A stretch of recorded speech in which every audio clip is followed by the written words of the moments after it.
नमस्कार। साहित्य, कला और संस्कृति की पहली ऑनलाइन वीडियो पत्रिका ताना बाना में आपका स्वागत है। मैं हूं मुकेश कुमार। दोस्तों, कितनी ही बड़ी उपलब्धि क्यों ना हो, कितना ही बड़ा पुरस्कार क्यों ना हो, वो प्रश्नों से परे नहीं हो सकता है। प्रश्न ही है जो चकाचौंध के पीछे छिपे कलुष को सामने लाते हैं। इसलिए उस समय भी जब प्रश्न अप्रासंगिक और अवांछित लग रहे हों, उनके मुंह बंद नहीं किए जाने चाहिए। इस छोटी सी टिप्पणी के साथ पेश है आज का ताना बाना। ताना बाना में आज आप देखेंगे, क्या अनूदित कृति को पुरस्कार मिलने से पुरस्कार का महत्व कम हो जाता है। इस मुद्दे पर एक बहस में हिस्सा ले रहे हैं रवींद्र त्रिपाठी और राकेश बिहारी। गीतांजलि श्री के उपन्यास रेत समाधि को बुकर पुरस्कार मिलने पर कुछ प्रतिक्रियाएं देखेंगे। लिखने के लिए पढ़ना कितना जरूरी है, इस मुद्दे पर अपने स्तंभ दूसरी आवाज में विचार रखेंगे जाने माने कवि अशोक वाजपेयी।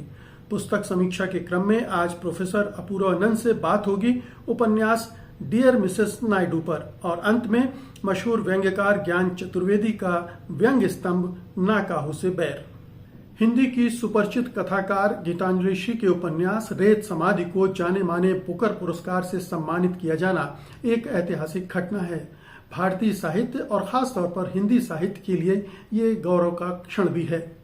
ये पहली बार है जब किसी भारतीय कृति को इस पुरस्कार से नवाजा गया है। 375 पेज का ये उपन्यास अपने अनूठे कथानक, भाषा और किस्सा गोई के लिए अलग से पहचाना जा सकता है। पेश है गीतांजलि श्री की इस उपलब्धि पर जाने माने लेखकों की प्रतिक्रियाएं।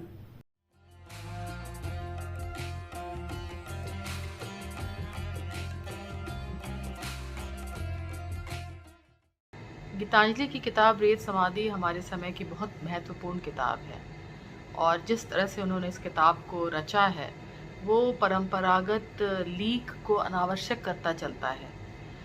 इस फॉर्म में उन्होंने पात्र और घटनाओं के परे एक दुनिया रची है।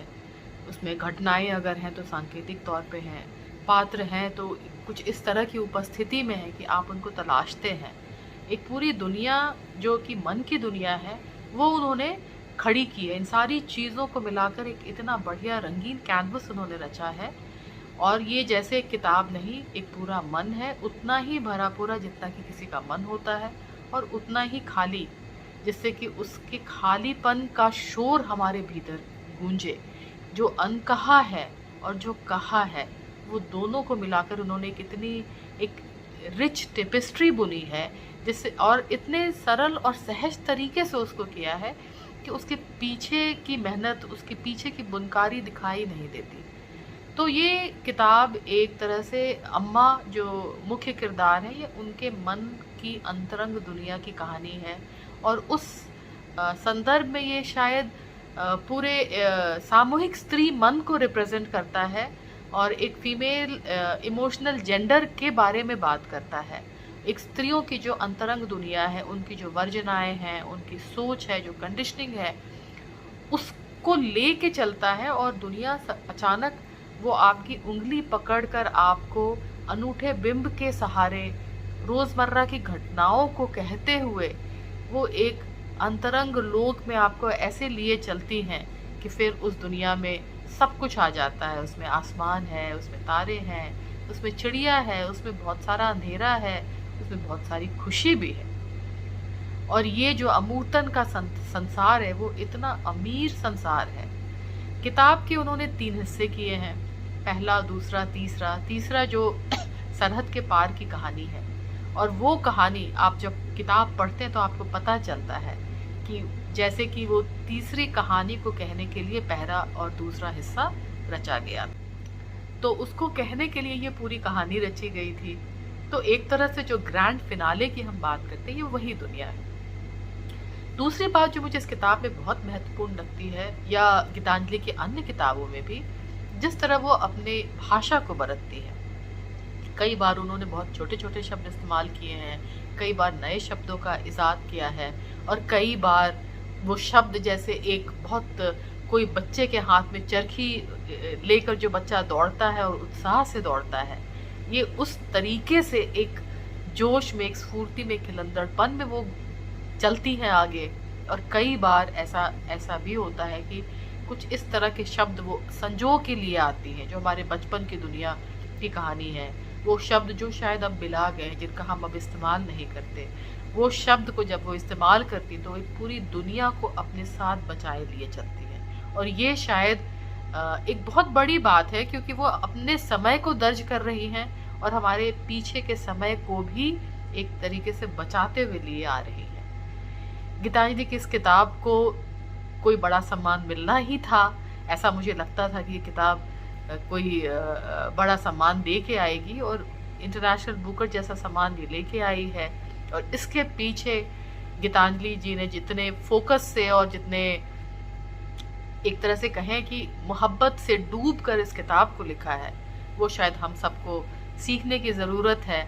और हम सब उनकी इस अचीवमेंट पे बहुत खुश हैं, बहुत गर्व महसूस कर रहे हैं। हिंदी के लिए जो एक दरवाज़ा उन्होंने खोला है, उसके लिए बहुत बधाई उनको। ये लगभग एक ऐतिहासिक पल है हम सब के लिए, और इसके लिए हम सब उनकी खुशी में साझेदार हैं। ये ज़रूर उनका निजी उनकी जीत है, पर हम सब उनके साथ खड़े इस जीत में, उनकी इस खुशी में हम उसका हिस्सा बन रहे हैं। शुक्रिया। गीतांजलि श्री के उपन्यास रेत समाधि के अंग्रेजी अनुवाद द टूम्ब ऑफ सैंड को इंटरनेशनल बुकर प्राइज़ मिलने की जब खबर मैंने सुनी तो मुझे उनके उपन्यास माई की याद आई, या माँ, मार्च और साकुरा कहानी की याद आई। इन दोनों कहानी, उस उपन्यास और उस कहानी दोनों में वृद्ध या उम्र दराज स्त्रियाँ केंद्र में हैं। रेत समाधि की कहानी भी एक उम्र दराज स्त्री के माध्यम से कही गई है। ये अपने आप में एक ऐसा कथानक है जो सिर्फ एक स्त्री के जीवन के प्रसंगों को ही नहीं, बल्कि भारतीय उपमहाद्वीप की एलेगरी को भी एक नए सिरे से एक सूक्ष्म तरीके से रेखांकित करने का काम करता है। गीतांजलि श्री का लेखन बहुत विविध रहा है। मैं ख़ास तौर पर उनके उपन्यास हमारा शहर उस बरस को की याद दिलाना चाहूँगा। 1990 के दशक में इस उपन्यास ने भारतीय राजनीति, भारतीय समाज में आए सांप्रदायिक बदलावों को पहली बार बहुत सूक्ष्म तरीके से रेखांकित करने का काम किया था। उनके उपन्यास को इंटरनेशनल बुकर प्राइज़ मिलने से हिंदी साहित्य की विराट कथात्मक परंपरा की तरफ दुनिया भर का ध्यान जाएगा, और इस अर्थ में उनके उपन्यास को इंटरनेशनल बुकर प्राइज़ मिलना ऐतिहासिक कहा जाएगा। इसके लिए लेखक से अधिक उस पूरे हिंदी साहित्यिक समाज को बधाई, जिसको इसके माध्यम से, इस पुरस्कार के माध्यम से सम्मान मिला है। रेत समाधि को इंटरनेशनल बुकर अवार्ड मिलना हिंदी की दुनिया के लिए एक बहुत बड़ी घटना है, और एक हिंदी वाले के रूप में मुझे स्वाभाविक रूप से इस पर गर्व है। कई लोग ये कहते हैं कि हिंदी वाले को इस पर गर्व करने का कोई कारण नहीं, क्योंकि यह रेत समाधि को नहीं, टूम्ब ऑफ सैंड को मिला है। मैं नहीं जानता कि वो उस स्पेनिश लिटरेचर, उस रशियन लिटरेचर के बारे में क्या राय रखते हैं जो उनको अंग्रेज़ी और हिंदी अनुवादों के माध्यम से ही मिलता रहा है। तो इसलिए ये बेकार की बातें हैं। अनुवाद और अनुवादक को महत्व दिया जाना चाहिए, पर उस चक्कर में अगर आप मूल रचना को ही महत्वहीन मानने लगें तो ये एक विडंबना है। एक हिंदी वाले के रूप में मुझे इसलिए भी गर्व है इस कृति को पुरस्कार मिलने पर कि जब भी कोई ऐसा अंतर्राष्ट्रीय सम्मान मिलता है और इस तरह की अंतर्राष्ट्रीय मान्यता, अंतर्राष्ट्रीय स्वीकृति मिलती है, तो वो सिर्फ एक कृति पर नहीं होती, वो उस कृति के बहाने इस बात की भी स्वीकृति है कि इस भाषा के पास ऐसी परिपक्व साहित्यिक परंपरा है जिससे निकलकर ऐसी कृतियाँ सामने आती हैं। तो इसलिए ये हिंदी की भी एक अंतर्राष्ट्रीय पहचान का मामला है, और स्वाभाविक रूप से ये मेरे लिए बहुत ही खुशी का विषय है। रेत समाधि एक कठिन उपन्यास है। एक पाठक के रूप में इस उपन्यास के कथा संसार में आपको दाखिला मुश्किल से मिलता है, लेकिन एक बार जब दाखिला मिल जाता है तो यह उपन्यास आपकी बहुत सारी चिंताओं, आपके बहुत सारे सरोकारों की लगातार फिक्र करता है, और इतनी सारी परतों वाला संश्लिष्ट उपन्यास है ये कि आप किसी एक सूत्र वाक्य में इसको घटा नहीं सकते। इस उपन्यास को पुरस्कार मिलने पर एक बार फिर गीतांजलि श्री को, हिंदी की दुनिया को और खुद को जो उस हिंदी की दुनिया में शामिल है, मैं मुबारकबाद देता हूँ। पहली बार गीतांजलि श्री को मैंने 90 के दशक में पढ़ा उनके उपन्यास हमारा शहर उस बरस की मार्फत। उपन्यास पढ़कर मैं हैरान रह गया, इस मायने में कि कहने को वो एक विशुद्ध राजनीतिक उपन्यास था जिसमें अपने समय की टीस बड़ी मार्मिकता से दर्ज थी, लेकिन एक स्तर पे वो बिल्कुल व्यक्ति कथा था। यह गीतांजलि श्री का बिल्कुल अनूठा शिल्प था जिसके साथ उन्होंने आने वाले तमाम वर्षों में अपना रचनात्मक सफर तय किया। बाद के वर्षों में जब उनके उपन्यास तिरोहित, उनका कहानी संग्रह वैराग्य और यहाँ हाथी रहते थे, इन सब पर लिखने का अवसर आया तो मैंने बार बार ये बात लक्ष्य की कि वो हैं रिश्तों की कथाकार, वो हैं अंतर्मन की कथाकार, लेकिन मन की सूक्ष्मता को कुछ इस तरह पकड़ती हैं कि उसमें बाहर का संसार भी दाखिल हो जाता है अपने सुख दुख और उसकी पूरी समग्रता के साथ। तो ये सिलसिला आज तक चला रहा है। रेत समाधि भी इसका अच्छा उदाहरण है। और बुकर मिलने के साथ जो सबसे दिलचस्प बात हुई है वो ये कि अमेजन पर अचानक पुस्तक सूची में सबसे ऊपर रेत समाधि है और दूसरे नंबर पर उसका अनुवाद टूम ऑफ सैंड। तो बुकर ने और कुछ नहीं बदला है, गीतांजलि श्री को पाठकों का एक नया संसार दिया है, उनको एक बहुत बड़ी दुनिया से परिचित कराया है। हालांकि जो लोग ये मानकर गीतांजलि श्री की किताबें खरीदेंगे कि शायद वो एक बहुत दिलचस्प उपन्यास पढ़ने जा रहे हैं, वो निराश होंगे। गीतांजलि श्री अपने पाठकों के लिए कोई आकर्षक पैकेज लेकर नहीं आती हैं, वो उनको लुभाती नहीं है, बल्कि उनका लेखन एक तरह की चुनौती है कि तुम आओ और अनुभव के इस जंगल में उतरो, मेरे गजन शिल्प की मार्फत, मेरे अनगढ़ भाषा शिल्प की मार्फत उस अनुभव संसार को समझो जिसके बीच ये कथा घट रही है, उसकी अपनी विडंबनाएं घटित हो रही हैं।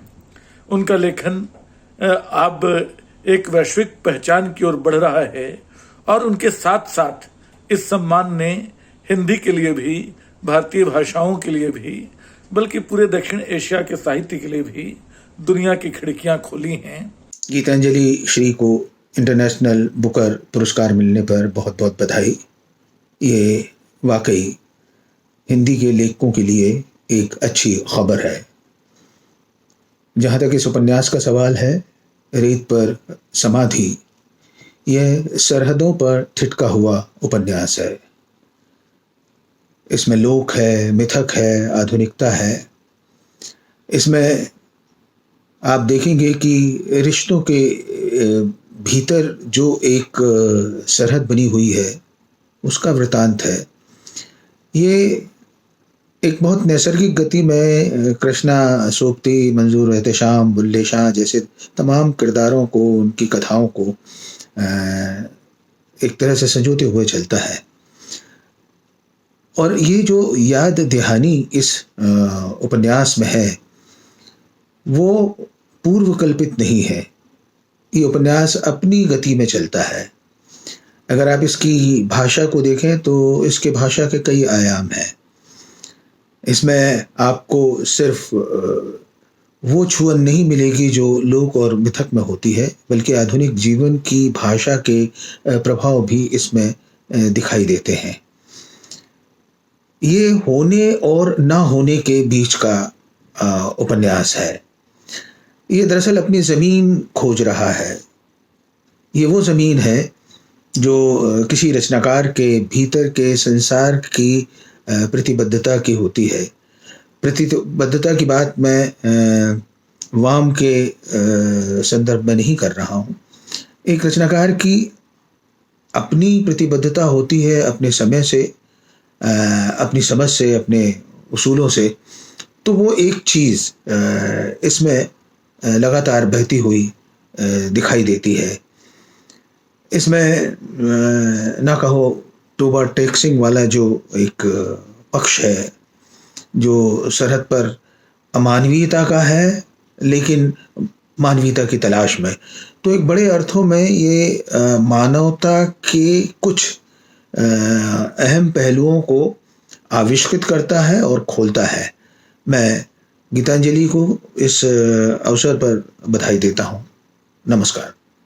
अंतर्राष्ट्रीय बुकर सम्मान 2022 मिलने के पहले से ही गीतांजलि श्री हिंदी की महत्वपूर्ण लेखिका मानी जाती रही हैं। रेत समाधि से पहले उनके 4 उपन्यास और 4 कहानी संग्रह प्रकाशित हो चुके थे। हाँ, जो लोग हिंदी में प्रेमचंद से आगे नहीं पढ़ते, उनके लिए यह नाम अनजाना हो सकता है।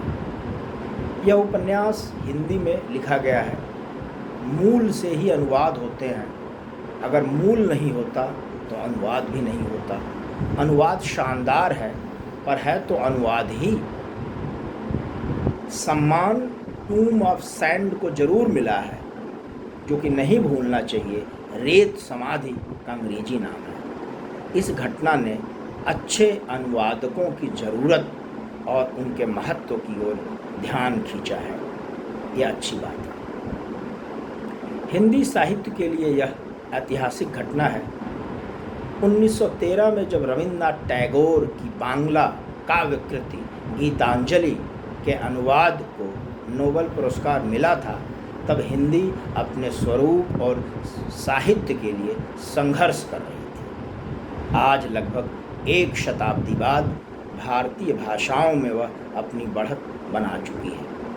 इसका एक प्रमाण यह अंतर्राष्ट्रीय सम्मान भी है, जिसे बुकर ने स्वीकार किया है।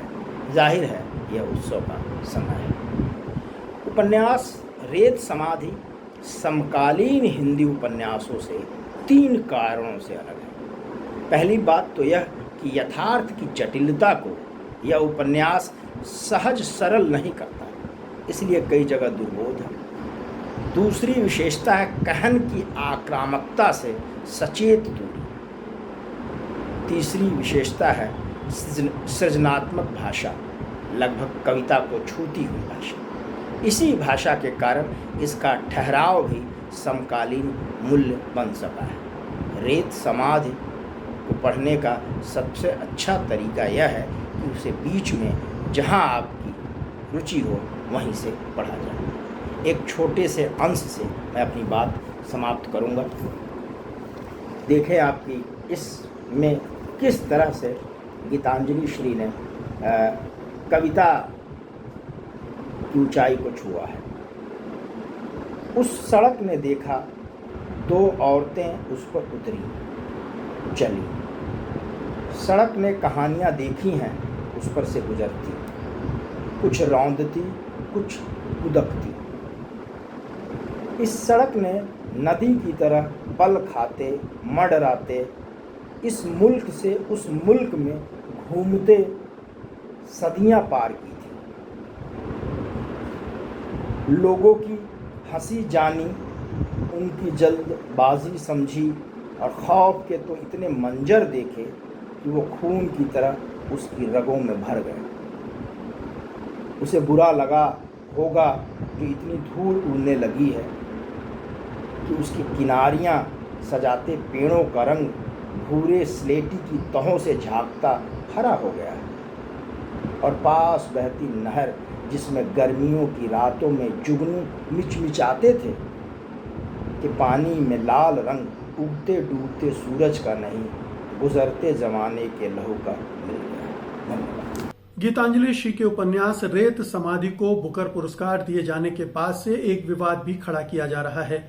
विवाद ये है कि ये पुरस्कार मूल कृति को नहीं, उसके अंग्रेजी अनुवाद को दिया गया है। हम सब जानते हैं कि बुकर पुरस्कार अंग्रेजी में प्रकाशित कृतियों को ही दिया जाता है, यानी अगर रेत समाधि अंग्रेजी में प्रकाशित न होता तो उसे ये पुरस्कार भी नहीं मिलता। सवाल उठता है कि इस दलील में कितना दम है और इसके आधार पर जो विवाद खड़ा किया जा रहा है वो कितना सही है। आज की बहस इसी मुद्दे पर और इसमें हिस्सा लेने के लिए हमारे साथ हैं लेखक एवं रंग समीक्षक रवीन त्रिपाठी और वरिष्ठ आलोचक राकेश बिहारी।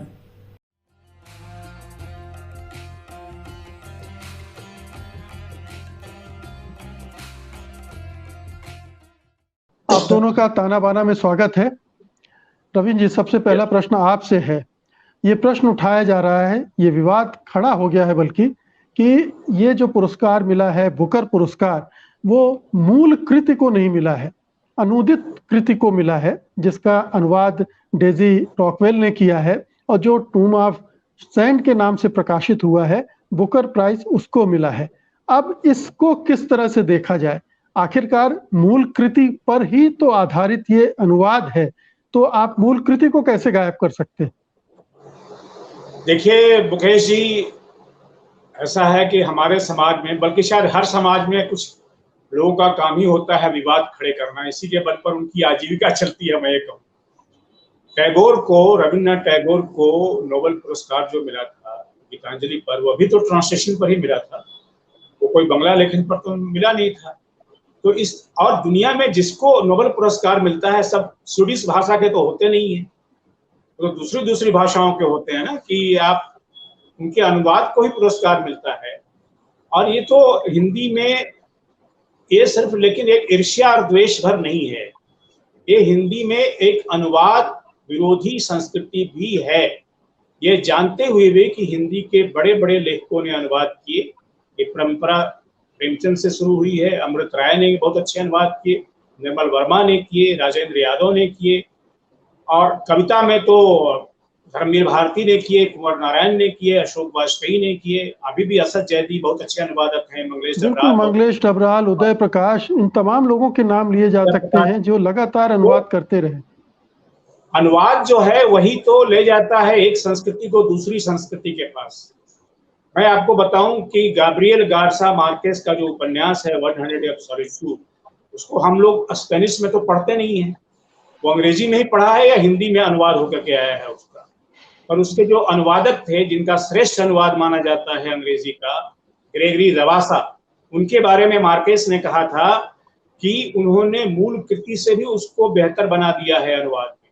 और मार्केस ने यह भी कहा था कि ग्रेगरी रवासा अंग्रेजी में लिखने वाले सबसे अच्छे लैटिन अमेरिकी राइटर हैं। ये इस तरह से सम्मान दिया था मार्केस ने अपने अनुवादक को, और रबासा ने कई लैटिन अमेरिकन राइटर को, जो है लेखक है, उनको अंग्रेजी में लाया। तो इस तरह से सम्मान दिया जाता है।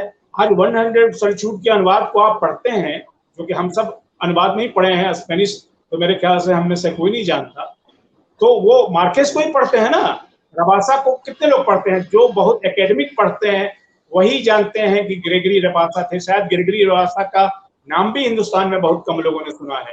तो एक तरीके से वितंडावाद है और अनुवाद विरोधी संस्कृति जो हिंदी में कुछ लेखकों में, कुछ अनुवादकों में और कुछ एकेडमिशियन में पाई जाती है, उसकी वजह से दो वजह हैं इसकी, जो दोनों वजह मैंने आपको बता दी। जी, तो राकेश बिहारी जी, रविंद्र त्रिपाठी जी का कहना है पहला कि ये जो विवाद खड़ा हुआ है दरअसल ईर्ष्या की वजह से खड़ा हुआ है। एक लेखिका को इतना बड़ा पुरस्कार मिला है, एक ऐतिहासिक घटना है। अगर हिंदुस्तानी साहित्य के हिसाब से देखें तो ये बहुत सारे लोगों को पच नहीं रहा है। लेकिन अगर हम इसको थोड़ा सा उलट कर भी देखना चाहें कि ये तो सचमुच में मूल कृति नहीं है, और मूल कृति से जब अनुवाद होता है तो बहुत कुछ बदलता भी है। कई बार कहते हैं कि वो तो बिल्कुल नई कृति हो गई है। तो अगर उस हिसाब से देखें, उस कोण से देखें, हम इसको केवल ईर्ष्या या द्वेष की वजह से हो रही आलोचना या प्रश्नों के नजरिए से न देखना चाहें, उस कोण से देखना चाहें, तो आपकी टिप्पणी क्या होगी? मुकेश जी, दो बातें। एक तो यह है कि अनुवाद, आपने जो प्रश्न जहां से शुरू किया कि अनुवाद के बाद कृति बेहतर हो जाती है या फिर उसमें फर्क आता है, मैं पहली बात तो यह है कि चाहे अनुवाद आप किसी भी कृति बेहतर भी हो सकती है और खराब भी हो सकती है, दोनों संभावना है, खराब भी हो सकती है। तो यह अनुवाद की गुणवत्ता का प्रश्न एक बात है, लेकिन बेहतर या कमतर होने का अर्थ कदापि नहीं होता कि जो मूल कृति है वह कृति, जो उस अनुवाद के आधार में मूल कृति है, उसकी प्रासंगिकता या उसका होना ही निरर्थक हो जाए। मूल कृति है तभी अनुवाद है, पहली बात। और जो बेहतर होने की बात होती है वह सिर्फ यह है कि जो एक भाषा कौशल लेखक का है और अनुवादक ने जिस भाषा कौशल का उपयोग किया उससे उसकी संप्रेषणीयता बेहतर हो गई। उसका अर्थ यह नहीं कि कृति बदल गई। तो मैं यह नहीं मानता कि अनुवाद के बाद कृति बदल जाती है, और जो लोग मानते हैं पता नहीं किस तरह से ऐसा कह सकते हैं। रविंद्र जी ने जो बात की, एक ईर्ष्या जनित बात, मुझे एक और महत्वपूर्ण बात यहाँ पे लगती है। वो बात है कहीं ना कहीं कि गीतांजलि श्री के लेखन को आप देखें तो उनकी जो राजनीतिक पक्षधरता है, जो पॉलिटिकल स्टैंड है उनका, और आज जो एक सत्ता प्रतिष्ठान हमारे सम्मुख हमारे साथ खड़ा है, उनकी जो राजनीतिक पक्षधरता है, इस दोनों के बीच भी एक बहुत बड़ी फांक आपको दिखाई पड़ेगी। तो क्या यह जो विवाद खड़ा किया जा रहा है, यह सिर्फ ईर्ष्या जनित न होकर कहीं ना कहीं इसके पार्श्व में कोई राजनीति भी काम कर रही है? अभी लगातार हम लोग बात करते रहे हैं कि इस पुरस्कार के बाद गीतांजलि श्री को किसने बधाई दी और किसने नहीं दी। ऐसा तो नहीं किया जो बधाई न देने वाली कैटेगरी के लोग हैं, यह जो विवाद है उसके पीछे उनका भी समर्थन हासिल है। मुझे लगता है कहीं ना कहीं इसका एक कोण वहां भी जुड़ता है। दूसरी बात कि ऐसा कोई पुरस्कार शायद दुनिया में नहीं जब पुरस्कार के बाद किसी न किसी तरह का विवाद ना होता। आप देखेंगे, अगर गूगल को जाके सर्च करिए कि ये जो इंटरनेशनल बुकर है, इससे संबंधित विवाद गार्जियन तक में लंबे लंबे लेख छपे हैं। और मुझे लगता है शायद ऐसा किसी वर्ष नहीं होता है कि इतना बड़ा पुरस्कार घोषित हो और उसके बाद किसी न किसी तरह का विवाद ना होता हो। वो अलग बात है कि यह विवाद एक दूसरे स्तर का है। जो लोग विवाद खड़ा कर रहे हैं उनको एक चीज और ध्यान देना चाहिए। आपने भी कल अपने कार्यक्रम में हो सकता है क्लिपिंग दिखाई या नहीं, कई जगह मीडिया में क्लिपिंग हमने देखी है कि जब अनाउंसमेंट हो रहा था इस इंटरनेशनल बुकर का, तो शब्दावली क्या है, जो अनाउंसर है, जो उद्घोषक, वो क्या कहता है? वो यही कह रहा है कि 2022 का इंटरनेशनल बुकर टूम ऑफ सैंड को, जिसकी लेखिका गीतांजलि श्री हैं और उसका अनुवाद फला ने किया है। तो ये जो है भाई, जाहिर है कि जहां पर एक भाषा की कृति दूसरे भाषा भाषियों के बीच में रखनी है तो उसका माध्यम कोई ना कोई भाषा में अनुवाद ही होगा। इसका अर्थ कैसे हो सकता है कि जो मूल कृति है यह उसे सम्मान नहीं मिला है? यह सम्मान मूल कृति को ही है, और जाहिर है कि अनुवाद के माध्यम से वो चीज आई है। तो यह निश्चित तौर पर जो कहा रविंद्र जी ने कि एक वितंडा बात है, यह बेवजह की बहस है कि यह मूल कृति को क्यों बधाई दें हम, यह हिंदी की कृति के सम्मान की तरह इसको क्यों देखें।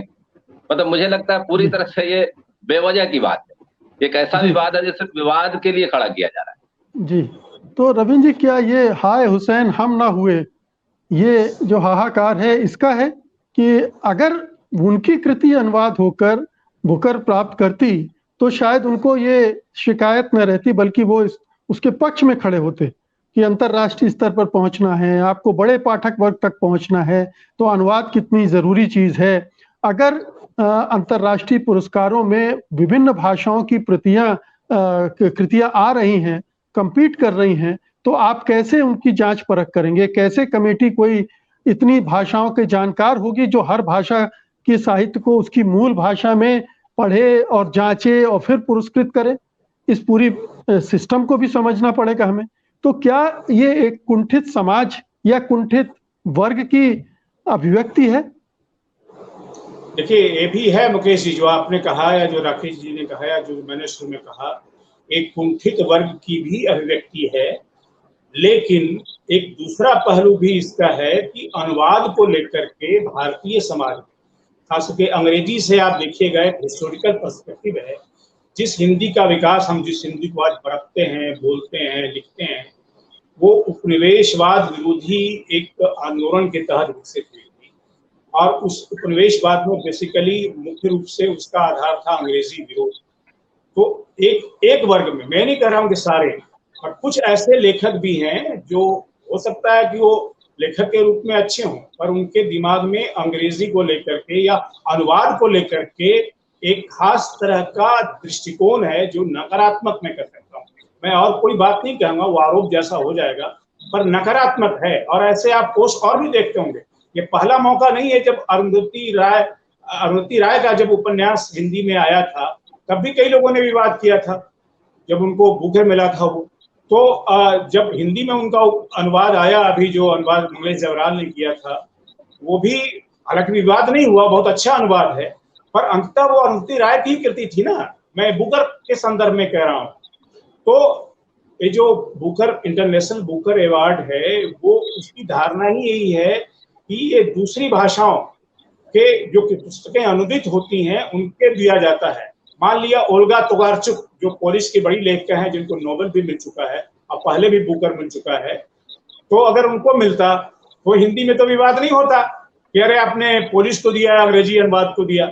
ओल्गा तोकारचुक को भी मैंने पढ़ा है, बहुत अच्छी लेखिका है, अंतर्राष्ट्रीय स्तर की लेखिका है, और जितने इसमें लेखक लेखिका है जिनका शॉर्ट लिस्टिंग हुई थी 6, वो भी अपनी अपनी भाषाओं के, जापानी के, कोरियन के, वो सब हम कैसे पढ़ते हैं। देखिए, इस पुरस्कार के माध्यम से न सिर्फ गीतांजलि श्री जो है या उनकी जो रचना है वो भी अंतर्राष्ट्रीय स्तर पर पहुंची है, बल्कि आज जो लोग कम से कम हिंदी और अंग्रेजी दोनों जानते हैं, हिंदुस्तान में अंग्रेजी जानते हैं, वो कोरिया में क्या लिखा जा रहा है, जो जापान में क्या लिखा रहा है, जो स्पेनिश में क्या लिखा जा रहा है, जो नॉर्वेजियन में क्या लिखा जा रहा है, दूसरी अंग्रेजी की भाषाओं में क्या लिखा जा रहा है, उसके माध्यम से ही परिचित होते हैं। देखिए, अनुवाद क्या है आपको, यानी पाठक को या लेखक को एक विश्व नागरिक बनाता है। अमूमन ये धारणा रही है कि हम अपने देश के नागरिक हैं, अपनी भाषा में लिखते हैं, आप अपनी भाषा में लिखते हैं, लेकिन आप अगर सही मायने में साहित्य के पाठक हैं, कला रसिक हैं, कला पारखी हैं, नाटक देखते हैं, संगीत सुनते हैं, फिल्म देखते हैं, तो आप पूरी दुनिया के होते हैं, आप विश्व नागरिक होते हैं। ऐसा होता तो सजीत राय की फिल्में अंतर्राष्ट्रीय स्तर पर कैसे प्रतिष्ठित होती, अगर वो सिर्फ बांग्ला के ही माने जाते तो। हिंदी में भी हालांकि उन्होंने फिल्में बनाई है। तो एक संस्कृति दूसरे संस्कृति तक पहुंचने के लिए भी अनुवाद की जरूरत होती है। इसका एहसास भी कई लोगों को नहीं है, हिंदुस्तान कम से कम हिंदी में नहीं है। मैं बहसें देखता हूँ जो सिर्फ इसी उपन्यास को लेकर के नहीं है, और भी आप देखेंगे कविता के अनुवाद के खिलाफ एक अभियान कुछ लेखकों ने पिछले 1-1.5 साल से चला रखा था, इसलिए कि उनको लगता है कि हम तो हिंदी में ही लिखते हैं और हिंदी हमारी भाषा है। अरे हिंदी आपकी भाषा है, पर आप जो लिखते हैं वो विश्व समुदाय तक भी तो पहुंचना चाहिए। आखिर टॉल्स्टॉय हमारे पास कैसे है, हमारे पास हम बुल्गाकोव की रचनाओं को कैसे पढ़ते हैं, हम मार्केस हिंदी में अनुवाद हो चुके हैं, उनके 2 अनुवाद आ चुके हैं, एक का नाम अकेलेपन के 100 वर्ष है, एक का नाम एकांत के 100 वर्ष है। हिंदी में ही पढ़ते हैं, लेकिन पढ़ते तो मार्केस को ही है ना। या दुनिया के दूसरी भाषाओं को, कवियों को, लेखकों को हम जब पढ़ते हैं, टैगोर को पूरी दुनिया के लोग पढ़ते हैं। टैगोर का जो एक नाटक है डाकघर, उसमें जब उसका अनुवाद उस तरह से नहीं हुआ था तब भी वो पोलैंड में खेला गया था। ये बहुत कम लोग जानते हैं, पर ये सत्य है।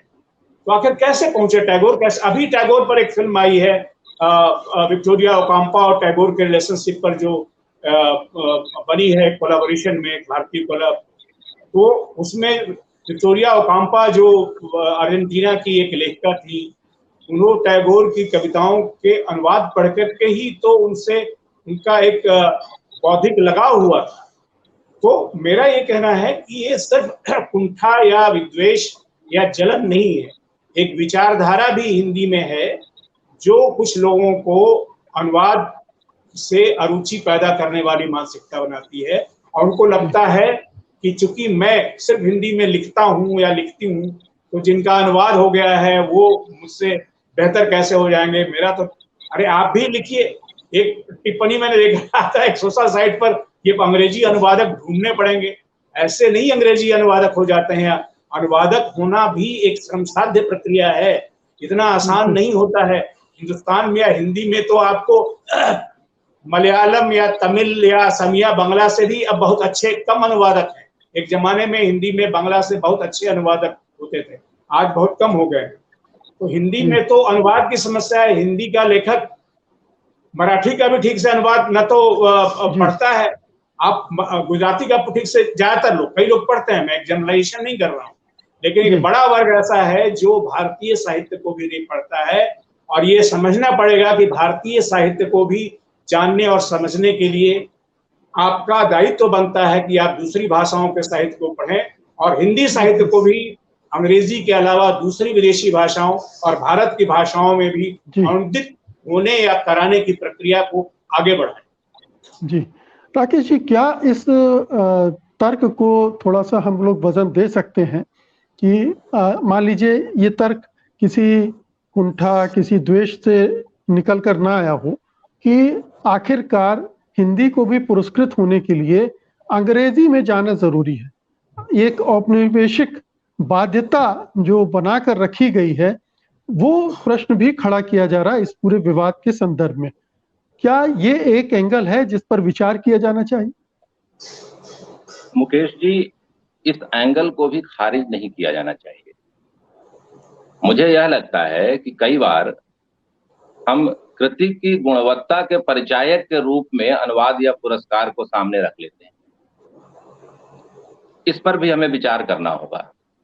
यदि एक कृति किसी दूसरी भाषा में, खासकर अंग्रेजी में अनुदित हुई है और उसे इंटरनेशनल बुकर सम्मान मिला है, यह बड़ी बात है। जिस तरह इसे हम अनुवाद की आड़ में छोटा नहीं कर सकते, उसी तरह इसे गुणवत्ता, मतलब इस अनुवाद की आड़ में या पुरस्कार की आड़ में इसे ही सर्वश्रेष्ठ या सर्वोत्कृष्ट होने की बात भी नहीं की जानी चाहिए। मुझे लगता है कि इन दोनों चीजों को लगातार ध्यान में रखा जाना चाहिए। कहीं ना कहीं जब हम इस तरह के सेलिब्रेशन का हिस्सा बनते हैं, यह सेलिब्रेशन जरूरी भी है हमारी भाषा के लिए, हमारे लिए, सबके लिए, लेकिन कई बार क्या होता है कि यह सेलिब्रेशन उस दिशा में चला जाता है जहां पर कहीं ना कहीं यह रेखांकित करते हुए होते हैं हम कि जब तक अंग्रेजी में अनुदित नहीं हुए हम, जब तक कोई एक अंतर्राष्ट्रीय पुरस्कार हासिल नहीं हुआ, तब तक हमारी गुणवत्ता साबित नहीं हुई। देखिए, जो भी भाव हैं, संवेदना है, विचार है, इसके संप्रेषण के लिए, इसके प्रकटीकरण के लिए भाषा की आवश्यकता होती है। और वह भाषा, एक भाषा में जब चीज आई, उसका दायरा और बढ़े, इसके लिए कई कई भाषाओं की जरूरत है। तो उस लिहाज से अनुवाद की जरूरत है, लेकिन बावजूद उसके हम यह भी जानते हैं कि भाषा, भाव और संवेदना और भाव की बहुत सारी ऐसी चीजें होती हैं जो एक भाषा से दूसरी भाषा में अनुदित होते हुए बहुत कठिन भी होती है। तो और यह एक संयोग भी है कई बार कि हमें अनुवादक मिला, आपको नहीं मिला। कई कृतियों की आप देख लें, पीछे संजीव का एक उपन्यास आया था, रह गई दिशाएं इसी पार। राजेंद्र जी ने उसकी भूमिका में लिखा है कि यह 25 या 50 वर्ष आगे का उपन्यास है, मुझे समझ में नहीं आया, बल्कि वो बहुत बड़ा उपन्यास है। तो अगर उसे अनुवाद हासिल नहीं हुआ, उसे कोई अनुवादक नहीं मिला, सिर्फ इसलिए हम नहीं कह सकते कि वैसी कोई भी कृति, हमारी भाषा में लगातार कितनी चीजें आ रही हैं कि वो गुणवत्ता या उत्कृष्टता के उस स्तर पर नहीं जांची जा सकती। इस मामले में हमें खुद गीतांजलि श्री ने जो स्टेटमेंट दिया है, उनका जो कथन है, उस पर बहुत ठीक से गौर किया जाना चाहिए कि उन्होंने कहा है कि कैसे हमारे पास सर्वश्रेष्ठ लिखने वालों की एक परंपरा है और उसकी एक समकालीनता भी है जिसका हिस्सा मैं। तो जब तक इस बात को हम सामने नहीं रखेंगे और इसे ही सिर्फ गुणवत्ता का पैमाना मान लेंगे, तो वो जो आप कह रहे हैं कि हमारी एक औपनिवेशिक मानसिकता जो है, गुलाम मानसिकता की, जब तक एक खास जगह पे नहीं पहुंचते हैं तब तक हम खुद भी अपने आप को स्वीकृति नहीं देना चाहते, तो वह एक एंगल बनता है और उससे भी हमें मुक्त होने की बहुत जरूरत है। जी रवीन जी, अंत में एक प्रश्न है कि एक बुकर पुरस्कार है अंतर्राष्ट्रीय स्तर का, जिसमें सारे भाषाओं से अनुदित होकर कृतियां आती हैं विचार के लिए, पुरस्कार पाने के लिए। हिंदुस्तान इतना बड़ा मुल्क है, हिंदी भाषा इतनी बड़ी है और समृद्ध है, यहाँ कोई ऐसा पुरस्कार क्यों स्थापित नहीं किया जाता है कि दुनिया भर की कृतियां हिंदी में अनुदित हों और वो विचार के लिए आई जाए? ये प्रश्न कोई नहीं उठा रहा है। इस पर क्यों नहीं काम करने की कोई तैयारी दिखती है? इधर उधर आरोप प्रत्यारोप, विवाद, इन्हीं में उलझे रहने के बजाय अगर इतनी ही चिंता है हिंदी की और उसकी ओरिजिनलिटी की, तो इस दिशा में भी विचार होना चाहिए। देखिए, बिल्कुल होना चाहिए, लेकिन ये बात समझिए कि भारत में क्या है, मुकेश जी आप भी अनुभव करते होंगे, राकेश जी भी अनुभव करते हैं, भारत में जो इंस्टीट्यूशनलाइजेशन है, जो संस्थानीकरण है, उसकी बहुत मुश्किल है। अब देखिए, जो नोबेल पुरस्कार है या बुकर अवार्ड भी है या दुनिया के बहुत सारे अवार्ड भी, वो कोई सरकार के द्वारा नहीं दिए जाते, वो निजी प्रयासों से या पब्लिशर के द्वारा दिए जाते हैं। हिंदुस्तान में भी ऐसे कुछ हुए हैं और हिंदी में भी हैं। भारत भूषण अग्रवाल पुरस्कार लंबे समय से चला आ रहा है, जो हिंदी में मौलिक लेखन के लिए युवा कवियों को दिया जाता है, उसकी एक प्रतिष्ठा भी है। देवी शंकर अवस्थी अवार्ड है जो आलोचना के लिए दिया जाता है युवा आलोचकों को, उसकी भी प्रतिष्ठा है। लेकिन क्या है कि हिंदी में जो प्रकाशक लोग हैं, जो वो क्या है कि हिंदी में जो प्रकाशन है, मेरा अपना अनुभव है, सबका अलग हो सकता है, हिंदी का प्रकाशन उद्योग थोक खरीद पर टिका हुआ है। विश्वविद्यालयों और लाइब्रेरीज में थोक खरीद पर कार्य होंगे, ये पाठकों से जुड़ता नहीं है। ये जो बड़े अवार्ड, बुकर अवार्ड वगैरह हैं, वो पब्लिशर को भी, एक पब्लिशर इसलिए है कि वो प्रमोट करते हैं पब्लिशर। जिस दिन टूम ऑफ सैंड का, यानी कि अरुंधति राय को, सॉरी, गीतांजलि श्री के उपन्यास का अनुवाद प्रकाश, सारी प्रतियां उसकी बिक गई उस दिन।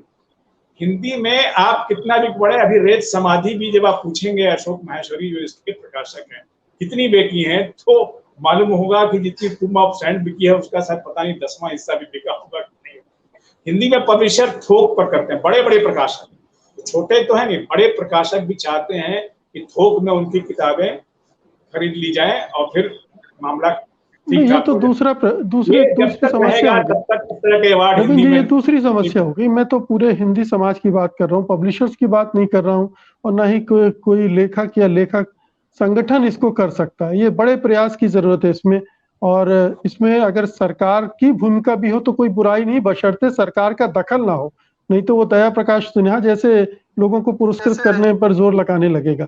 तो मेरा कहने का मतलब है कि इस तरह के अंतर्राष्ट्रीय पुरस्कार की स्थापना की दिशा में भी प्रयास होने चाहिए, ताकि हमारे साहित्य को भी उससे बल मिलेगा, उसको प्रमोशन मिलेगा, और हिंदी की अपनी जो पर्सनालिटी है उस रूप में स्थापित होगी। हमें मानना चाहिए कि जब दूसरी भाषा में कोई कृति जाती तो उसकी वो व्यक्तित्व नहीं रह जाता है जो मूल भाषा में है। ठीक है, वो जरूरी है, उसके बिना काम नहीं चल सकता है, लेकिन ये भी एक उसका अलग विशेष हिस्सा है। राकेश जी, छोटी सी टिप्पणी नहीं, फिर नहीं, complete बिल्कुल आपने जो कहा कि इस तरह के सांस्थानिक प्रयास किए जा सकते हैं, किया जाना चाहिए।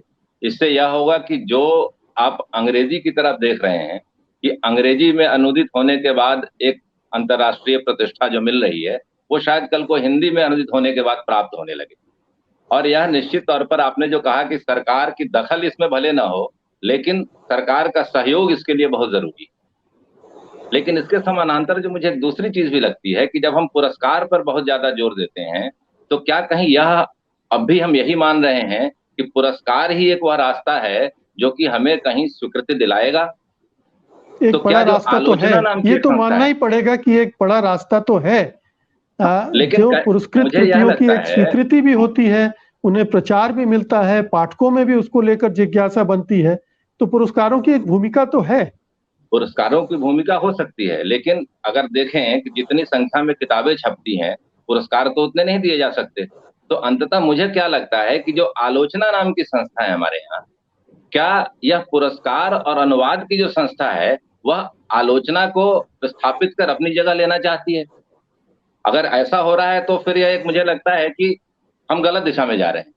तो ठीक है, मतलब पुरस्कार की जो भूमिका है वह वहीं तक सीमित रहे, वह पूरी तरह से पाठक और समीक्षक आलोचक नाम की जो संस्था है उसकी जगह वह ना हासिल कर ले, इस पर भी हमें ध्यान देना पड़ेगा।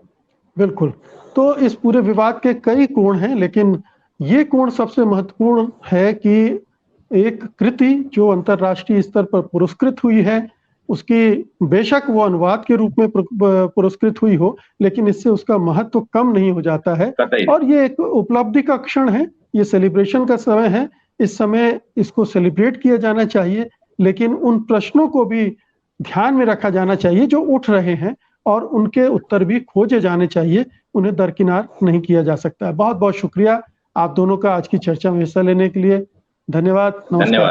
वरिष्ठ कवि एवं जाने माने संस्कृति कर्मी अशोक वाजपेयी आज अपने स्तंभ दूसरी आवाज में बता रहे हैं कि लेखक अगर अच्छा लिखना चाहता है तो उसके लिए पढ़ना कितना जरूरी है।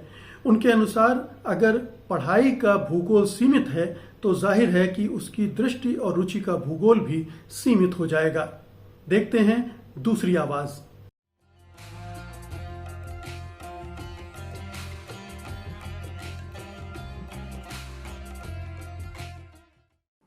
दूसरी आवाज में आज मैं पढ़ने के बारे में कुछ कहना चाहता हूं। लेखक क्या पढ़ते हैं और सामान्य पाठक क्या पढ़ते हैं। लेखकों के पढ़ने से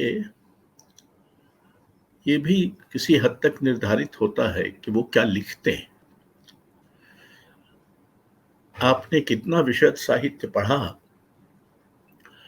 कितना विविध साहित्य पढ़ा, इन दोनों का असर होगा आपकी स्वयं रचना की विशदता पर और उसकी विविधता पर। मैं जब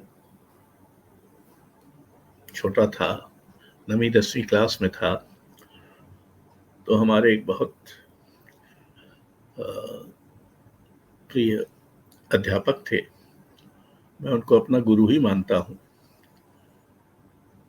उन्होंने मुझे 13 बरस की उम्र में शेखर एक जीवनी के 2 भाग, रविंद्रनाथ की गीतांजलि का अंग्रेजी अनुवाद, अज्ञे का नया कविता संग्रह हरी घास पर क्षण भर और पंत जी के 2 कविता संग्रह पढ़वाए थे। तो और ये भी कहा था कि एक कविता लिखो तो कम से कम उसके पहले 100 दूसरों की कविताएं पढ़ो। मैंने कुल मिलाकर इन निर्देशों का पालन किया है। मुझे लगता है संसार में इतना साहित्य है, प्राचीन, मध्यकालीन, आधुनिक, समकालीन, कि एक लेखक के पास उस सबको पढ़ पाना और उससे सबक लेना लगभग असंभव है। इसलिए वो चुनेगा अपनी रुचि और अपनी दृष्टि के हिसाब से।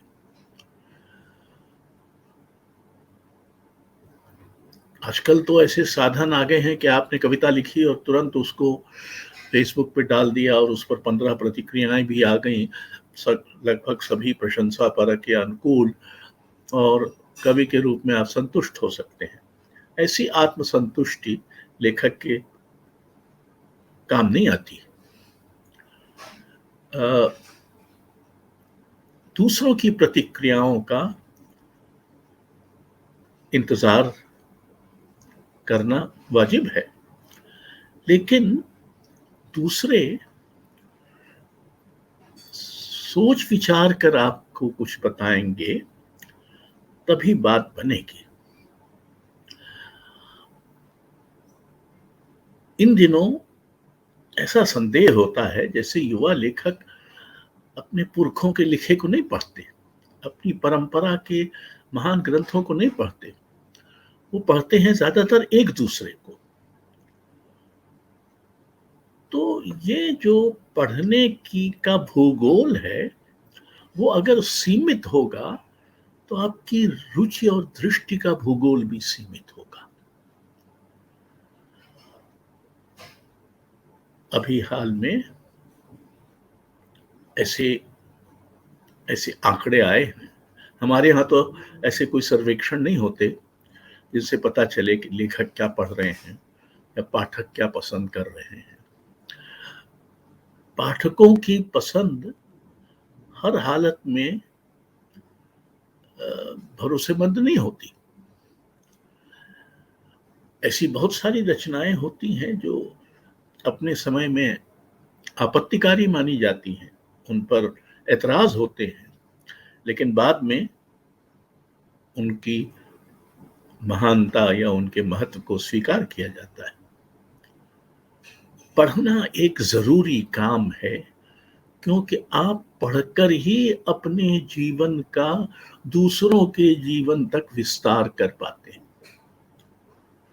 दूसरा जीवन आपके नजदीक आ जाता है अगर आप पढ़ते हैं, क्योंकि दूसरों का जीवन पहले से व्यक्त है और सिर्फ आत्मरत होकर या आत्म केंद्रित होकर या आत्म में महदूद रहकर आप दुनिया के बारे में, स्वयं साहित्य के बारे में, भाषा के बारे में वो सब नहीं जान सकते। वो सब कर भी नहीं सकते जो दूसरों के जीवन को, दूसरों के कृतित्व को जानने से आपको मिलता है। कई बार पढ़ा हुआ आपकी स्मृति का हिस्सा भी हो जाता है। और मैं ये पहले भी कई बार कह चुका हूं कि बड़ा कवि वो होता है जिसकी आवाज में दूसरे पुरखे कवि भी बोलते हैं। निराला के यहाँ मसलन तुलसीदास भी बोलते हैं। किसी और कवि में ये देखा जा सकता है कि कबीर बोलते हैं। तो एक तरह की पुनर्रचना भी होती है स्मृति द्वारा। कई बार लेखक दूसरों के लिखे को, उसकी किसी बिंब को, उसकी किसी पंक्ति को चुरा लेते हैं, किसी आपराधिक भाव से नहीं, सहज भाव से। मैंने ही अपनी कविताओं में अज्ञे, मुक्तिबोध, शमशेर, गालिब, भवभूत इत्यादि इत्यादि की पंक्तियां या उनके शब्द, कालिदास के पदों का इस्तेमाल किया है। बाहर के कवियों की भी कई बार, ई कमिंग्स की एक पंक्ति है, not even the rain has such small hands. तो मुझे एक प्रेम कविता में सूजी याद आई तो मैंने उसका इस्तेमाल कर लिया। साहित्य का एक जरूरी काम आपको व्यापक जीवन के स्पंदन से तदात्म करना है, और वो तभी संभव है जब आप साहित्य की बहुलता से, उसकी विविधता से और ऐसी कृतियों से भी जो आपकी दृष्टि से के प्रतिकूल हो, आपको इस जीवन का स्पंदन मिल पाता है। और वही लिखना सार्थक है जिसमें जीवन का ये स्पंदन हो। भाषा, कोई भी भाषा, उस भाषा को बरतने वाले लोगों की स्मृति का एक बेदरो दीवार का संग्रहालय होती।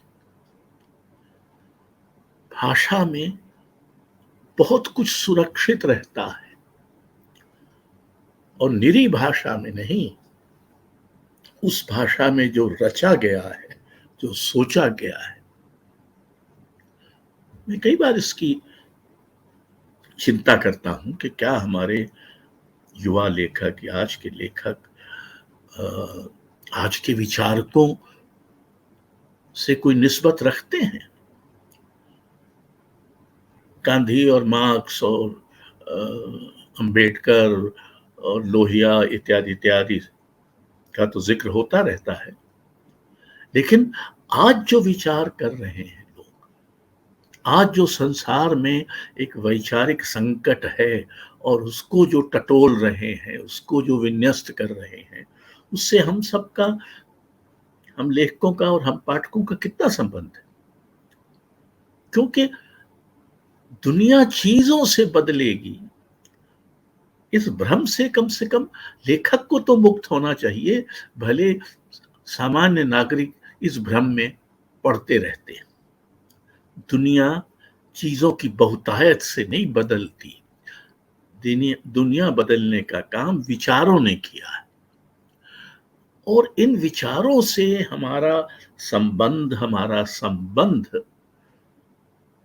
जब तक बना रहेगा, तब तक हमको जीवन की जटिलताओं और सूक्ष्मताओं की पकड़ करने का कौशल भी आता रहेगा। डियर मिसेस नायडू पत्र लेखन के अंदाज में लिखा गया एक दिलचस्प उपन्यास है। सरकारी स्कूल में पढ़ने वाली एक 12 वर्षीय गरीब छात्रा को दिवंगत स्वतंत्रता सेनानी सरोजनी नायडू को पत्र लिखने के लिए कहा जाता है और फिर पत्र लेखन का ये सिलसिला उसके जीवन को बदलने लगता है, उसकी आसपास की दुनिया को प्रभावित करने लगता है। आज हम इसी उपन्यास पर चर्चा करेंगे और इसके लिए हमारे साथ हैं जाने माने समालोचक प्रोफेसर अपूर्वा नंद।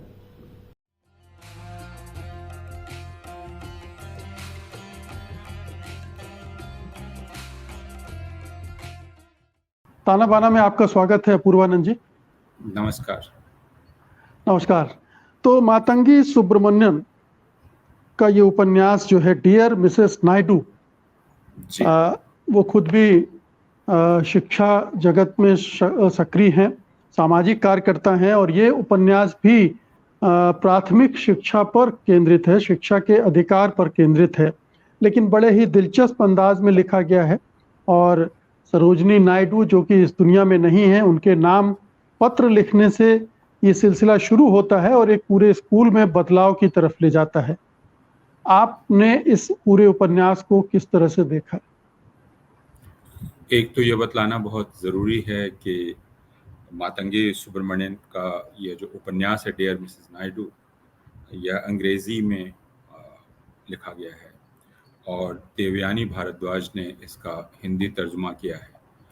तो एक तरह से हम अनुवाद पर भी बात कर रहे हैं, अलावा इसके कि हम एक कृति पर बात कर रहे हैं जो कथा कृति है कि नहीं, इसको लेकर बहुत लोगों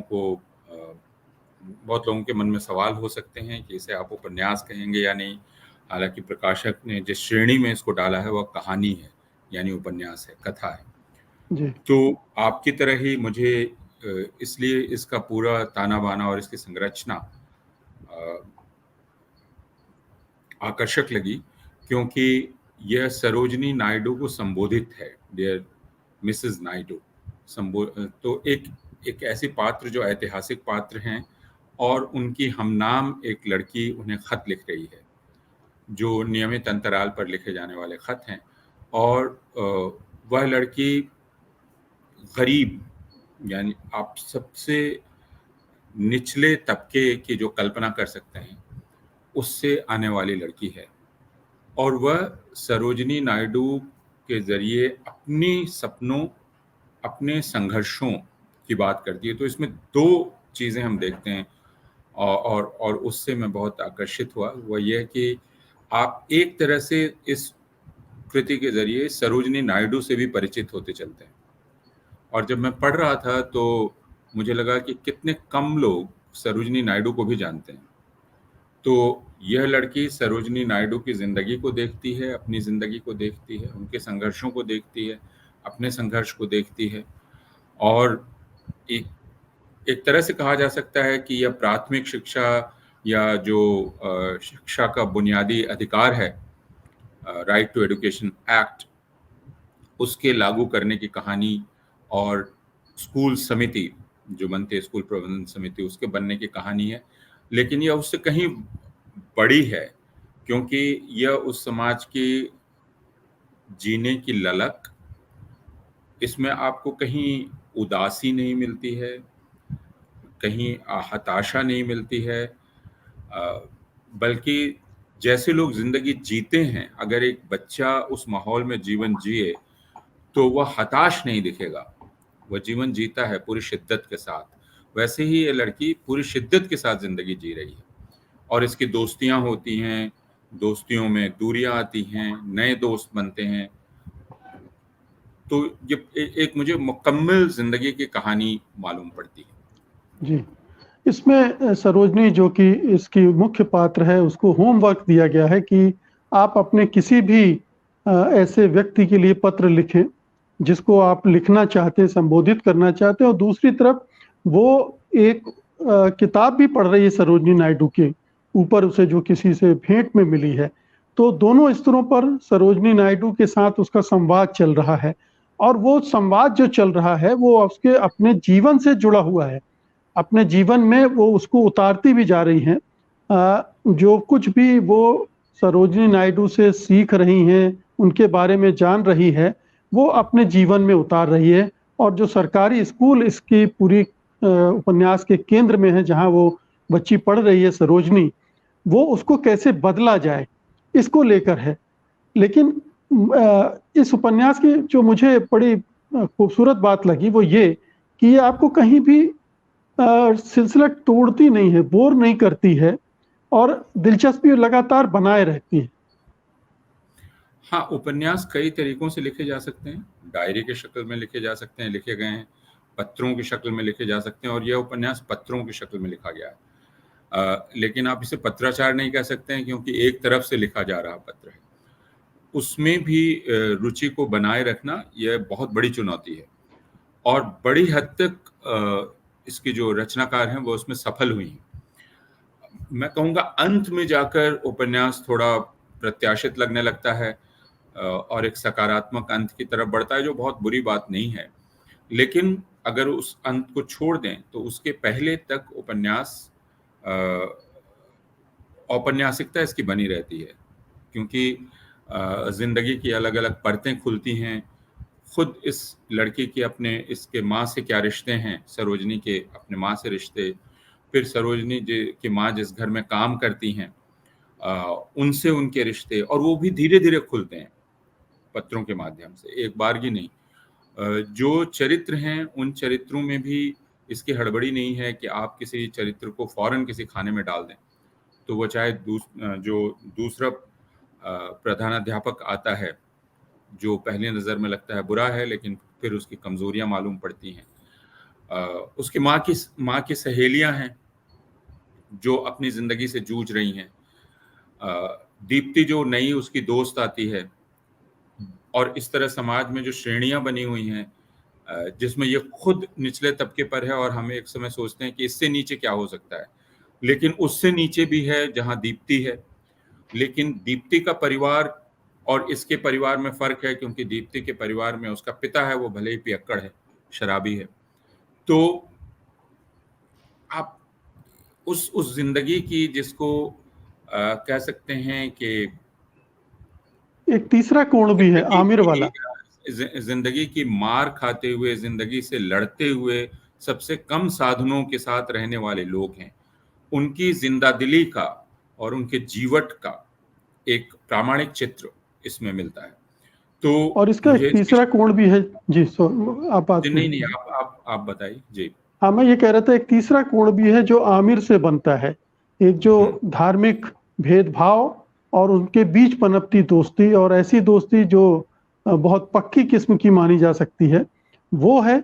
और उसी में एक चौथा कोण मुझे ये दिखा कि एक वर्ग भेद जो प्राइवेट स्कूल और सरकारी स्कूलों के बीच में है, वो भी इसमें, ये प्रसंग इसमें आता है।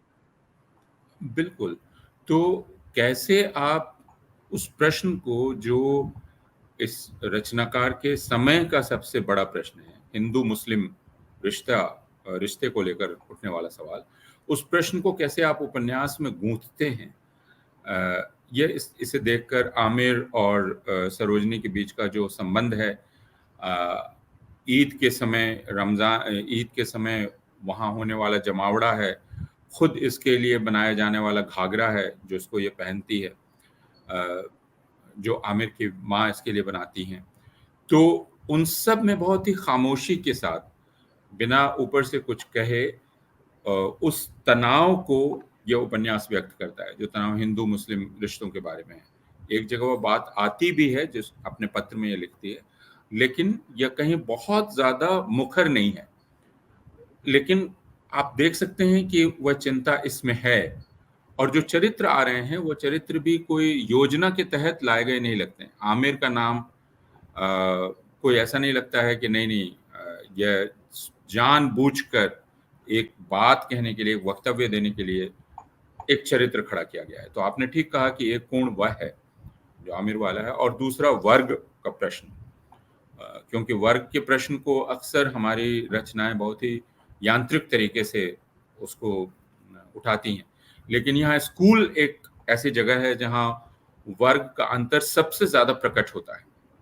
इस पर लोगों ने बात भी की है, लेकिन एक निजी स्कूल और एक सार्वजनिक स्कूल, फिर क्यों अंबेडकर स्कूल का बना रहना जरूरी है, क्यों वह निजी स्कूल में जो 25% आरक्षण है उसमें वह जाने से आखिरकार इनकार करती है और अंबेडकर स्कूल को ही ठीक करने की तरफ लगती है।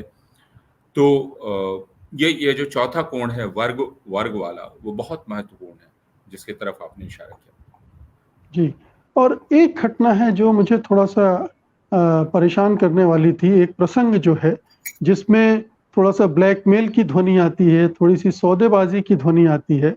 जब प्राइवेट स्कूल से मदद लेने का मामला होता है, तो एक जो उसके साथ ज़्यादती हुई थी, उसका उसने इस्तेमाल किया। मुझे पता नहीं है कि ये कितना सही था। हाँ, सही और गलत या नैतिकता का प्रश्न दरअसल इसमें एक चतुराई है। उसकी जो मैडम विमला हैं, जिनके वकील हैं, और उनके साथ मिलकर उसने तैयारी की है उस प्रिंसिपल से मिलने की जिस स्कूल में घूस मांगी गई थी दाखिले के लिए, और दरअसल अब वह जाना नहीं चाहती है वहाँ।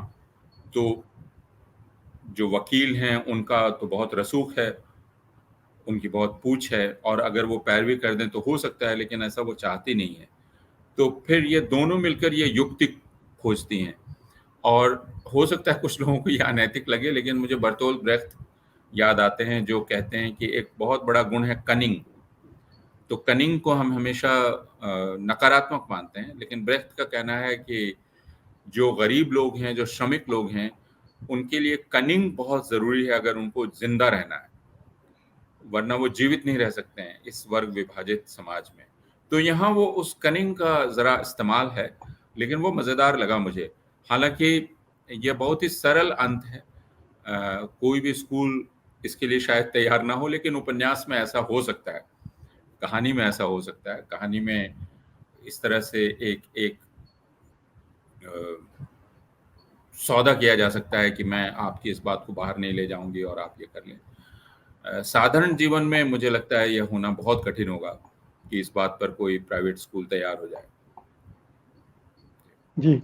और जहाँ तक आपने बात शुरू की थी अनुवाद से, तो मुझे इस किताब का अनुवाद बहुत अच्छा, सुगम, सरल लगा, और कहीं ये इससे पता महसूस नहीं होता कभी पढ़ते हुए कि ये अनुवाद है दरअसल। हाँ, ये खास बात है।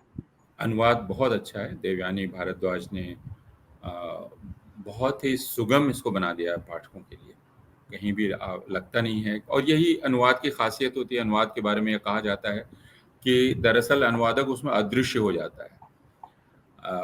यह एक तरह से उसका दुर्भाग्य भी है कि आप उसे देख नहीं पाते हैं। आप जिसको याद रखते हैं वो रचनाकार है, और अनुवादक स्वयं को विसर्जित कर देता है अनुवाद में।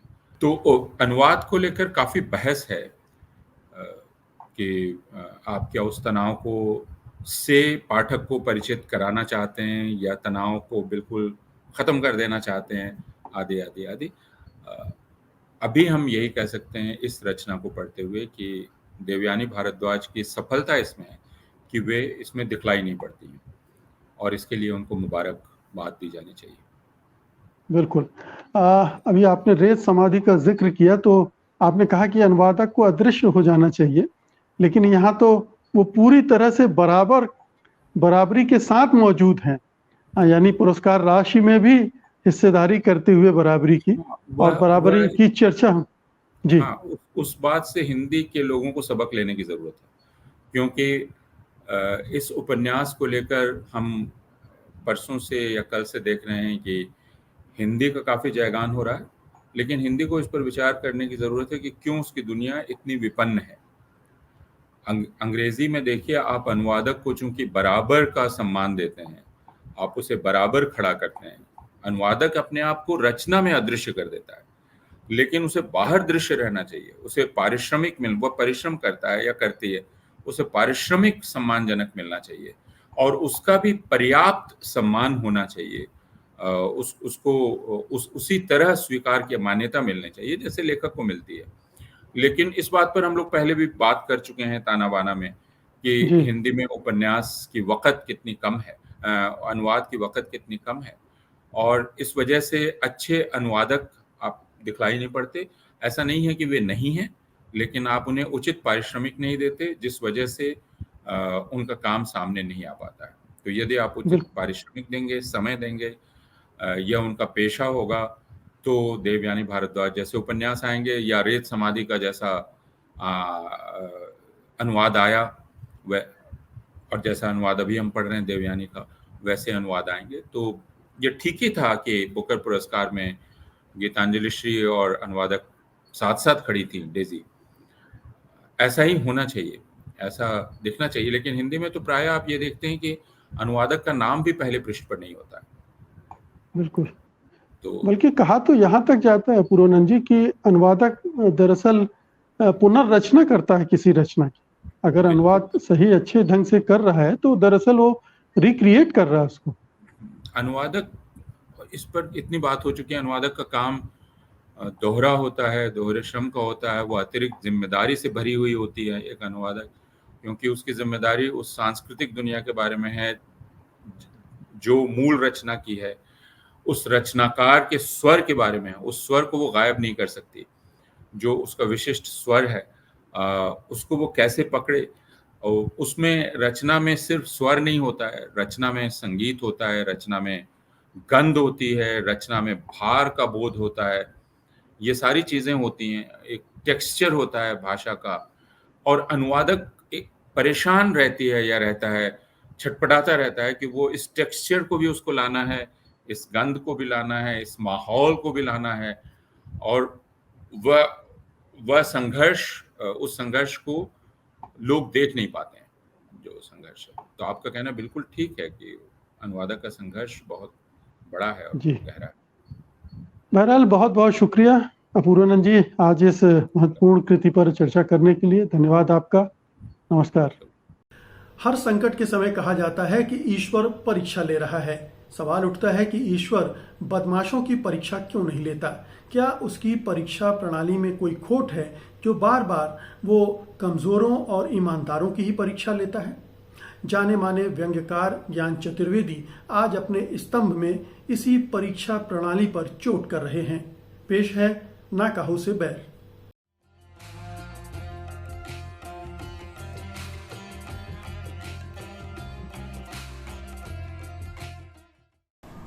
तो व्यंग्य रचना का शीर्षक है ईश्वर की परीक्षा।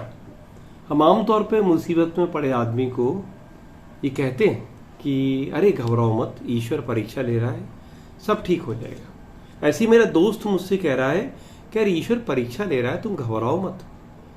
जबकि मैंने कुछ भी गलत नहीं किया था, पर मैं फंस गया था। गलती मेरी बिल्कुल नहीं थी, पर मुझे गलत सिद्ध किया जा रहा था। मैं दुखी था, चकित था कि ऐसा क्यों हो रहा है, जब मैंने सब कुछ ठीक किया है। तो तब मेरे मित्र ने मुझे सांत्वना देते हुए अंदर की बात यह बताई कि यार तुम नाहक चिंतित मत हो, मामला ये है कि ईश्वर तुम्हारी परीक्षा ले रहा है, बस। बताओ यार, हमारा तो जीवन निकल गया, पर ईश्वर की परीक्षाएं ही खत्म होने नहीं आती। हर बार लगता है कि चलो इस बार परीक्षा हो गई, एक और हो गई थी, एक और हो गई, अब ये टंटा खत्म हो जाएगा, पर होता नहीं। हमारा जीवन तो एक निरंतर चलने वाली परीक्षा है। भैया हमने कहा है परीक्षा तो ठीक है, पर ईश्वर हमें ही हर बार गलत पेपर क्यों पकड़ा रहा है? परीक्षा ले ले, खूब ले ले, हम तैयार हैं। सृष्टि ईश्वर की, पाठशाला उसकी, हम उसी के। नियम से पढ़ाई करते रहे, तैयारी वाले ईमानदार छात्र हैं, नियम मानने वाले, सच्चे, ईमानदार, परिश्रमी। पर जब भी कोई उल्टी सीधी परीक्षा लेने की बात आती है, वो हमें ही चुनता है। ये क्या बात है? हमें गलत पेपर पकड़ाता है। और परीक्षा भी कैसे कि सारे प्रश्न आउट ऑफ द कोर्स, किसी और की नकल की पुर्जी हमारी टांगों के पास उठाकर हमें अपराधित घोषित कर दिया जाता है, हमसे कॉपी छुड़ा ली जाती है कि तुम्हारा टाइम खत्म। ये ईश्वर कैसी परीक्षा लेता है हमारी? ईश्वर हमारी परीक्षा ले रहा है। घर पर कोई मुसीबत हो, हमको ये समझाया जाता है कि ईश्वर परीक्षा ले रहा है। हमारे पिताजी भी कहते थे कि ईश्वर परीक्षा ले रहा है। वो नौकरी से हटा दिए गए, एक फैक्ट्री में काम करते थे, वह गैरकानूनी ढंग से फैक्ट्री बंद कर दी मालिक ने, और पिताजी हटा दिए गए। परंतु पिताजी ने इसके लिए फैक्ट्री के मालिक को दोषी नहीं माना, ये मान के संतोष किया कि ईश्वर हमारी परीक्षा ले रहा है। मैंने पूछा कि वह इस फैक्ट्री मालिक की परीक्षा क्यों नहीं लेता कि जिसने गरीबों के लाखों रुपए इधर उधर करके फैक्ट्री बंद कर दी, वो हमें ही परीक्षा लेता है। पिताजी ने मेरे कान मरोड़कर ईश्वर से पहले तो मेरे पापी प्रश्न के लिए क्षमा मांगी और फिर कहा कि ईश्वर ही तय करता है कि किसकी परीक्षा ले किसकी ना ले, इसमें हम नश्वर प्राणी कुछ नहीं कर सकते। मैंने सोचा यार, ये ईश्वर का कौन सा सिस्टम है कि वो बस मुसीबत ज्यादा लोगों की ही परीक्षा लिया करता है। ईश्वर बदमाशों की परीक्षा क्यों नहीं लेता? ईश्वर चालाकों की परीक्षा क्यों नहीं लेता? धोखेबाजों की परीक्षा क्यों नहीं लेता? कहीं वो डरता तो नहीं है इन बदमाशों से? एक मन में आता है, कहीं वो खुद तो नहीं डरता इन बदमाशों से कि कहीं ये लोग उसी की परीक्षा ना ले डालें? हाँ, ये ले सकते हैं। मुझे तो यही लगता है कि ये लोग पहले ही ईश्वर की परीक्षा ले रहे हैं। ये रोज नियम ईश्वर के तोड़ते हैं और उसकी परीक्षा लेते हैं कि देखें, अब हमने तेरी वही बात तो तोड़ दी, अब देखें तू हमारा क्या बिगाड़ सकता है। बदमाशों की हिम्मत देखिए कि वे ईश्वर का टेस्ट लेते हैं, ईश्वर की परीक्षा लेते हैं। और ईश्वर क्या करता है? वो इनसे कुछ नहीं कहता और हमारी परीक्षा लेने बैठ जाता है। वो नाराज तो इस बात पर होता है, नाराज उन पर होता है, थप्पड़ हमें मारता है। हमारी 5वीं कक्षा के निरीह माँ साहब ऐसे ही करते थे। कक्षा में पढ़ रहे तहसीलदार, दरोगा, सेठ जी के उद्दंड लड़कों की शरारतों से तंग आकर वे उन्हें तो कुछ नहीं कहते थे और हमें पीटने लगते थे। तुम बैठे बैठे ये टांग क्या हिला रहा है बे? बड़े दयनीय नजर आते थे मुझे तब वे। तो क्या ईश्वर भी वैसा ही दयनीय और लाचार होता जा रहा है इन लोगों के सामने? ईश्वर से मेरा नम्र निवेदन है कि वो परीक्षा का अपना सिस्टम ठीक करे, उनकी ही परीक्षा न लेता फिरे और परीक्षा ही ना लेता फिरे, कभी परिणामों पर भी गौर करे। जो लोग पास हो जाए उनकी बार बार ना लिया करे। ईश्वर परीक्षा की हमारी कॉपियों को ठीक से जांचता भी है कि नहीं? कहीं वो रास्ते में इधर उधर तो नहीं हो जाती, कहीं बंडल तो गुम नहीं हो जाते कॉपियों के, कहीं किसी और को जांचने को तो नहीं दे देता ईश्वर, कहीं शैतान को तो नहीं दे देता कि हमारे पास तो इतना टाइम नहीं, तुम जांच दो। हमारे एक अध्यापक थे जो BA MA की कापियां अपनी 10वीं में पढ़ने वाले भतीजों भाइयों भांजों से जचवाते थे, तो सालों से रिजल्ट घोषित नहीं किए ईश्वर ने। समझ नहीं आता कि किससे शिकायत करें। ईश्वर की शिकायत कहीं सुनी जाती हो तो बता दें, मेहरबानी होगी आपकी। धन्यवाद। ताना बाना में आज बस इतना ही। आज का अंक आपको कैसा लगा हमें जरूर बताइएगा। हमें आपकी प्रतिक्रियाओं का इंतजार रहता है। आप अपनी प्रतिक्रियाएं हमें tanabana@sathindi.com पर भेज सकते हैं। और अब मुझे अनुमति दीजिए, अगले रविवार को रात 9 बजे मैं फिर हाजिर होऊंगा ताना बाना के एक और अंक के साथ। तब तक के लिए नमस्कार। सत्य हिंदी का ऐप डाउनलोड करें गूगल प्ले स्टोर पर।